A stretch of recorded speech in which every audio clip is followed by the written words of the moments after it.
boys and girls, it's Miss Marcial. I hope you're having a wonderful day. Today we are learning about theme. So let me go ahead and share my screen with you. All right, does anyone remember what theme is? We went over this a long time ago, but we're just refreshing. A theme is what the author is trying to tell you, the lesson that they're trying to teach you. What are we doing today again? We will identify the theme in a fiction story. How? We will watch for the characteristics and watch Miss Marcial reads the story. And why? Because identifying a theme in a story helps us understand what we're reading. And it ultimately makes us better readers. So theme, the message or lesson that the author wants you to take away from the story, what they want you to get from the story. Questions that you should probably ask yourself whenever you're done reading is, what did the characters learn? Or how did the characters grow? These are some of the common themes that you'll see, and it's courage, honesty, love, friendship, forgiveness, loyalty, hope, equality, hard work, and teamwork. Now, I'm not saying they're all going to have those, but they usually have to do with something that's really positive or that's going to make a really good change. All right. So let me go ahead. Today we are going to read a story. I'm going to read you a story, and pay attention because you will have to identify the theme, and I think you're really going to like it. Enjoy. Good morning, boys and girls. It's Miss Marcial, in case you didn't know. Today we are going over a theme, as you already know. And the cool thing is that I went to the library and I said, Miss Rawson, second grade is learning about theme, and I have some books, but I think they might think my books are boring. So can you pick some? And she picked out some wonderful books that I'm so excited to read to you. I got to read them, and I'm like, oh my goodness, second grade is going to love them. So your mission today is to figure out the theme of the book that I'm reading. You might notice this one. You might recognize this one. You might remember. So this is called After the Fall, How Humpty Dumpty Got Back Up Again by Dan Santap. So here we go.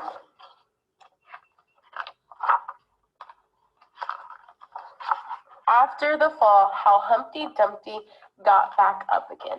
That's going to be really important to knowing what the theme is in this book. All right. My name is Humpty Dumpty. This was my favorite spot, high up on the wall. I know it's an odd place for an egg to be, but I loved being close to the birds. Then one day I fell. I'm sort of famous for that part. Folks called it the Great Fall, which sounds a little grand, but it was just an accident. But it changed my life.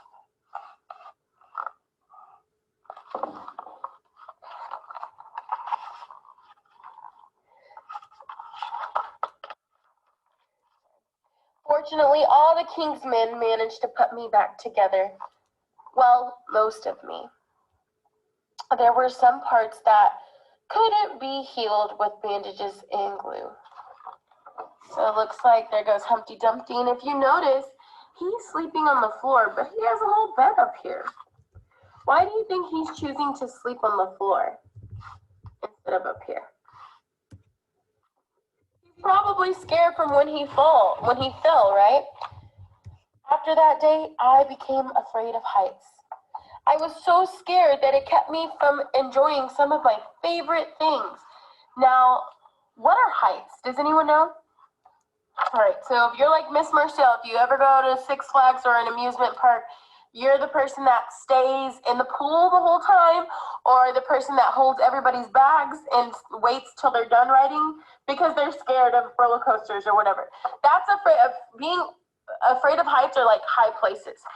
So he obviously, after that day, became scared of high places, right? Which would explain why he's not sleeping on his bunk bed. But I want you to look right here. It looks like he's picking out some cereal. These looks like the boring cereals, really healthy ones. Fiber Flakes, Flax, yeah, these boring, and it looks like it's a little less boring, but probably still wouldn't want to choose them. All right, we're getting to the good stuff. Oh, super fun cereals, right? But he is not excited. He picked that one. Doesn't look happy. Does his face show that he's happy? It doesn't show that, right? And it said here, I was so scared that it kept me enjoying some of my favorite things. So we can infer, that means when we make inferences, we're making guesses based on the pictures and on the words that the author's telling us. So does it say here, I didn't get to pick my favorite cereal? No, it didn't say that, but we can look at the pictures and guess, okay, he didn't want this cereal, but he's scared of heights because of what we know, right? So that's when we make inferences, we are making guesses about what's happening in the story, and the author is not exactly telling us. That's when our brains come on and we're like, oh, I know that he's not getting on his bunk bed because he's scared, because he fell. But the book never actually really didn't say, hey, I'm scared to get on my bunk bed, or hey, I don't get to choose the fun cereal. It didn't say that, but we can assume that. Excuse me. I walked past the wall every day, and I would think about climbing that ladder again. I really missed the birds and missed being high above the city, but I could never do it because I knew that accidents can happen. Look at him wanting to go up that ladder.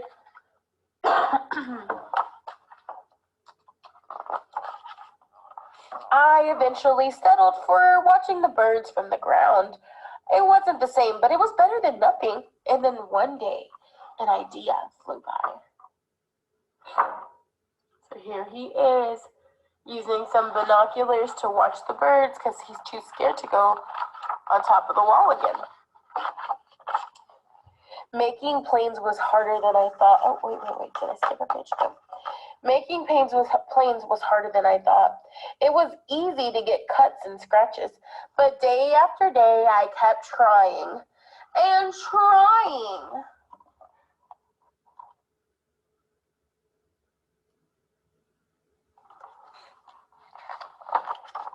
Until I got it just right.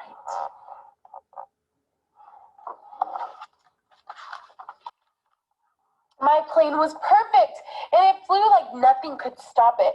I hadn't felt that happy in a long time. It wasn't the same as being up in the sky with the birds.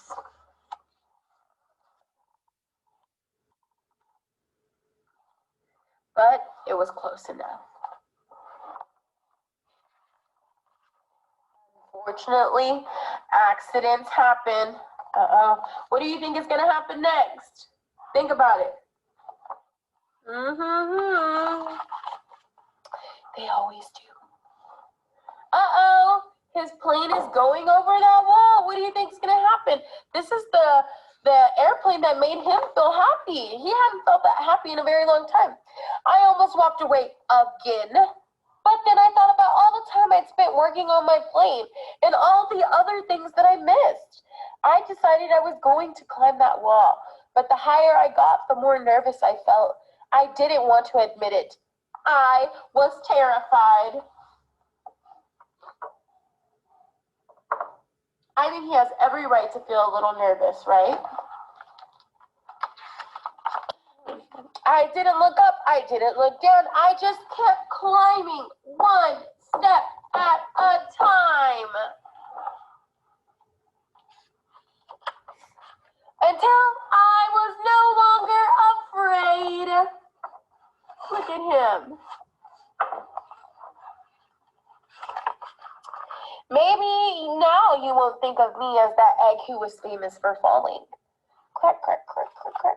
But hopefully you'll remember me as the egg who got back up. Think about that. That's really important to finding the theme. Maybe now you won't think of me as the egg who was famous for falling. But hopefully you'll remember me as the egg who got back up.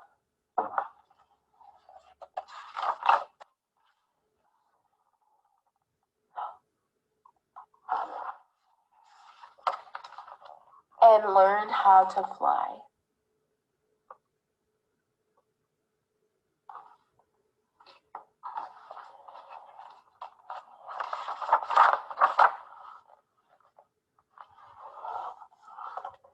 The end. So think about the theme. Think about the theme. He was scared, wasn't he? he was scared to go on the ladder, but because he fell, because accidents happen and he fell. And thankfully he was able to be put back together.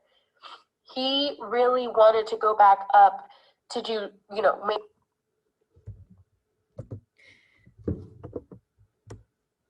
Where am I? Okay, so he really wanted to go back up and face his fears, right? And he did it. He did it. And he wants you to remember him as not the person who fell down, but he wants you to remember him as the person who got back up. Now, what do you think the theme might be? Let's think about some things like, do you think the author was trying to tell you to maybe never give up, or maybe to try, always try, or don't be scared? What do you think? Those could all be good ones, but I want to hear it in your own words. So I'm going to share my screen with you. Right now, you will need a pencil and a paper, and if you need to, go ahead and put the video on pause.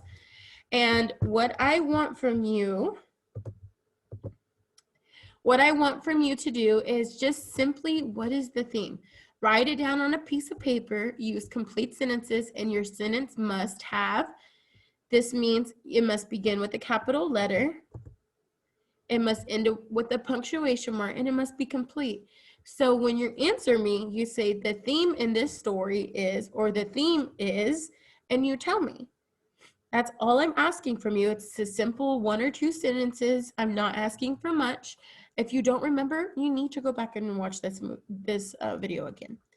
So what did we do today? We identified the theme in a fiction story. How? We reviewed the PowerPoint and video that Miss Marcial had for you.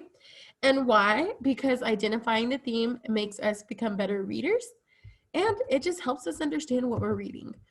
And it also makes us more smart, and we know more things. They teach us new things when we learn the theme. All right, well, I'll see you later. Bye-bye.